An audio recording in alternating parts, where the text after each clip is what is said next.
Okay, welcome back to day 2 of Talking Shop, where the original workshop whisperer herself, Rachael Evans, and me, Dean, talk all things happening in your auto repair shop. Rach, you had an interesting little message from one of our $1 Million Boardroom members yesterday. I did. We have a benefit of our $1 Million Mechanic Boardroom program that we Voxer back and forward direct with the client so that they can get help and feedback and whatever as they need it. It's like a little walkie-talkie if you don't know what Voxer is. And there's a Voxer message there to say that the client had a win because a written warning was given out in his business yesterday, which no one ever likes to give out written warnings, but it was given out by one of his leaders and not him. And the win was that the middle management that we've been working for a couple of years to install and grow into their leadership positions were the ones to deliver the whole performance system, and unfortunately a written warning was required. So it's never great to be in that situation, but it's a bloody great win when a plan comes together and your leaders are firing. And there's a couple of really interesting points about that that jump to my mind. Well, yesterday we spoke about leadership, and one of the roles for you if you're running your own auto repair business is to create other leaders, people that can maintain the standards and the quality of the outputs from your team, whether you're there or not, and more importantly, when you're not there. Turn the video around Talk to me so about everyone can see the little... Turn the video around. Yeah. I'm trying to turn the video around. Not like that. Up there, so that... I'll do it this way. This will make it even easier. New machine. Look at that, Mega One Auto Parts. No, I was talking about the blue healer. That was unscripted, team. Yeah. Unscripted. Auto parts, that's nothing So interesting. we have a training inside the engine room Just bring it down. called Leading from the Bench, which is all about setting expectations for your team, putting in place clear standards, KPIs, benchmarks for your team to meet, and then aligning the behaviours across your entire business to those standards and those expectations. From the message you received, what would you say about how well that's been done inside this particular member's business?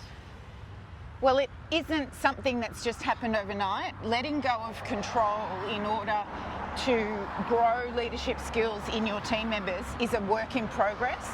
That's why when some of our clients transition from the engine room into $1 Million Mechanics Boardroom, one of the 3 pillars of that program is installing middle management, and it's a process. And the reason it's a process is because as business owners, we're not naturally inclined to want to release control. And the reason for that is because, number one, we're taking all the risk. So even though we grow these leaders and we want them to make decisions, the responsibility for everything still falls back to us. So it's like having your hands squeezed around a ball. You don't want to really let go all the way.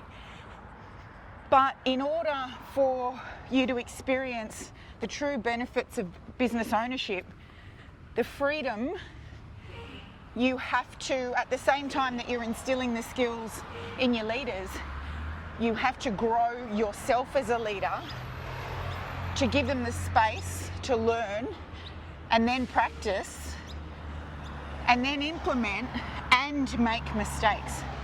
And it's the making mistakes part that many of us in small business, when we're first learning this, that we're not so comfortable with, because, as I said, it comes back to us. We're responsible But like we so often talk about, it's your fear mind, your ego, that will tell you, no, I can't take my eyes off this, or I can't let go of control here.